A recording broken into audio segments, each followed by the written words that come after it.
Hello दोस्तों, आज के वीडियो में प्रश्नावली 1.1 के भाग 2 में बाकी बचे हुए प्रश्नों को हल करेंगे। तो चौथा प्रश्न है, निम्नलिखित कथन सत्य है या असत्य, अपने उत्तर की पुष्टि कीजिए। इसका पहला प्रश्न है, प्रत्येक वास्तविक संख्या या तो अपरिमेय संख्या होती है या परिमेय संख्या होती है। अब चूंकि हम इसे समझाने के लिए एक पोटली ड्रॉ कर लेते हैं, ठीक है, इस प्रकार की पोटली। अब इसमें डाल देते हैं हम परिमेय संख्याएं और अपरिमेय संख्याएं। अब ये जो पोटली है वो कहलाएगी वास्तविक संख्याएं। कहने का मतलब कि वास्तविक संख्याओं में क्या क्या आता है, परिमेय संख्याएं भी आती हैं और अपरिमेय संख्याएं भी आती हैं। तो ये कथन हो जाएगा हमारा सत्य, क्योंकि इस कथन में ही दिया है कि वास्तविक संख्या में क्या होती है, परिमेय संख्याएं भी और अपरिमेय संख्याएं भी। अब दूसरा कथन है, एक अपरिमेय संख्या है परंतु वास्तविक संख्या नहीं है। यदि वो संख्या अपरिमेय है तो वास्तविक संख्या तो होगी ही, इसलिए क्या हो जाएगा, कथन असत्य। क्योंकि अब भी हमने पढ़ा कि वास्तविक संख्याओं में क्या क्या आता है, परिमेय संख्याएं भी और अपरिमेय संख्याएं भी। अब तीसरा है, 4 एक वास्तविक संख्या है परंतु अपरिमेय संख्या नहीं है। बिल्कुल सत्य है।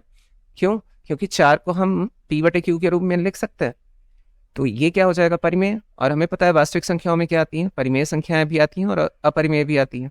तो ये परिमेय हो गया, मतलब कि 4 तो वास्तविक है ही लेकिन अपरिमेय नहीं है, तो इसलिए ये कथन क्या हो गया, सत्य। ठीक, अब बढ़ते हैं अगले प्रश्न की तरफ। अब हम प्रश्न संख्या 5 देखते हैं। प्रश्न संख्या 5 है, निम्न संख्याओं को संख्या रेखा पर निरूपित कीजिए। अब यहाँ पर अपरिमेय संख्याएं दी हैं जो कि करनी वाली संख्याएं होती हैं, तो अब इसे भी निरूपित करना बड़ा सरल है। यहाँ पर हम पाइथागोरस प्रमेय का उपयोग करेंगे। पाइथागोरस प्रमेय कहता है कि कर्ण का स्क्वायर बराबर आधार का स्क्वायर प्लस लंब का स्क्वायर। अब यहां पर हम करनी में 5 को ले लेते हैं कर्ण, ठीक है, बराबर। अब इसका ऐसा खंड करना है कि आधार और लंब बचे, तो यहां हम 2 का स्क्वायर प्लस 1 का स्क्वायर ले लेंगे। ऐसा क्यों? क्योंकि करनी में 5 का स्क्वायर कितना होता है, 5, और 2 का स्क्वायर 4 प्लस 1 हो गया 5 इधर भी। तो अब यहाँ एक हम रेखा खींच लेते हैं, ठीक है। अब देखिए, आधार चाहे इसे ले लीजिए, ठीक, आधार इसे ले लीजिए और इसे लंब ले लीजिए, चाहे ठीक उसका उल्टा कर लीजिए, इसे लंब ले लीजिए और इसे आधार ले लीजिए। दूरी यहाँ से यहाँ तक की उतनी आनी है, करनी में 5, ठीक है।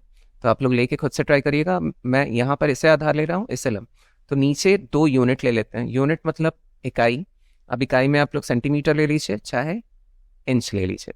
तो यहाँ से यहाँ तक मैं सेंटीमीटर या किसी भी इकाई में नाप के 2 सेंटीमीटर यहाँ ले लेता हूँ। यहाँ से यहाँ तक की दूरी 2 है, और फिर यहाँ जब लंब लिया है मैंने तो इसे सीधी रेखा खींच लूंगा कि 1 ले लेता हूँ, ठीक है, 1 इकाई। अब फिर इससे अगर यहाँ से मैंने मिला दिया तो ये 90 समकोण त्रिभुज है, तो ये कितना हो जाएगा, करनी में 5 कर्ण, है ना। तो अब करना क्या है कि गोलार्ध से यहाँ से और यहाँ तक की हम त्रिज्या ले लेंगे। त्रिज्या लेके जैसे ही एक चाप लगाएंगे हम, तो ये आगे जाके कहीं मिलेगा, ठीक। तो अब इनका नाम दे लेते हैं हम। ये O मान लिया, इससे मान लिया A और इसे मान लिया B, तो ये हो गया C हमारा। फिर यहाँ से O से लेके C तक की जो दूरी होगी वो कितनी होगी, करनी में 5 होगी। बस इतना ही काम करना है, सिंपल है ना। अब चाहे तो आप लोग ये 2 यहाँ पर ले लीजिए लंब और इसे 1 यहाँ ले लीजिए, तब भी यहाँ से यहाँ तक की दूरी कितनी आएगी, करनी में 5 ही आएगी। तो ऐसा लेके आप लोग खुद से कर लीजिएगा, गोलार्ध लेके करेंगे अपने से तो वो ज़्यादा इफेक्टफुल होगा, ठीक है।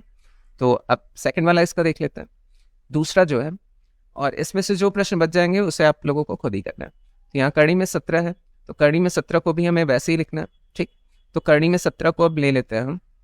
अगर करनी में 17 का वर्ग करूँ, यहाँ मैं ले सकता हूँ 4 का वर्ग, है ना, प्लस 1 का वर्ग, ठीक। 4 का वर्ग 16 होता है और 1 का वर्ग 1 ही होता है, तो 16 प्लस 1 बराबर 17, और 17 का करनी में 17 का वर्ग 17, तो ये 17 बराबर कितना आएगा, हमारा 17 ही आ जाएगा। तो अब चलिए यहाँ भी वैसे ही सेम मैं लेता हूँ, इसे ले लेता हूँ आधार, ठीक, और इसे ले लेता हूँ लंब, चाहे उल्टा लीजिए तब भी वही आना है।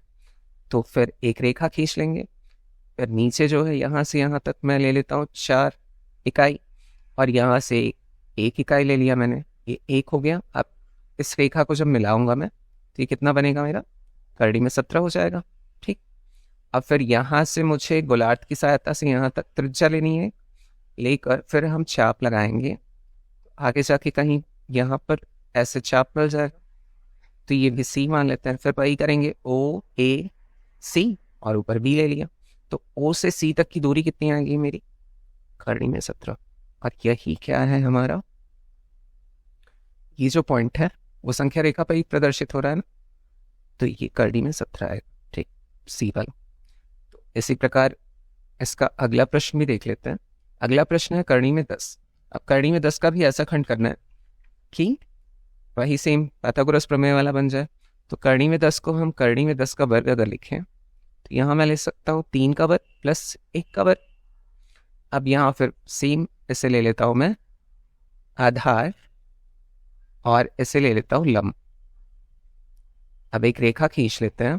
अब नीचे ले लेते हैं आधार, तो 3 इकाई यहाँ तक मान लीजिए ले लिया। अब इसका भी नाम दे लेते हैं ओ ए, फिर 1 इकाई ऊपर की तरफ ले लिया। अब यहाँ से जब इस रेखा को हम मिला देंगे तो ये बनेगा करनी में 10।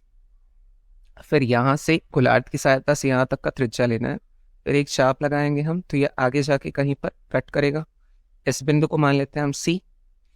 तो ओ से सी तक की दूरी कितनी आ जाएगी मेरी, करनी में 10। और यही पॉइंट क्या हो जाएगा, संख्या रेखा पर प्रदर्शित हो जाएगा, और ये होगा करनी में 10। इतना सिंपल है।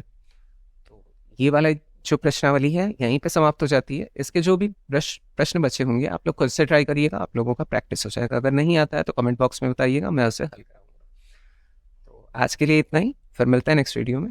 Take care, bye bye, thanks for watching video.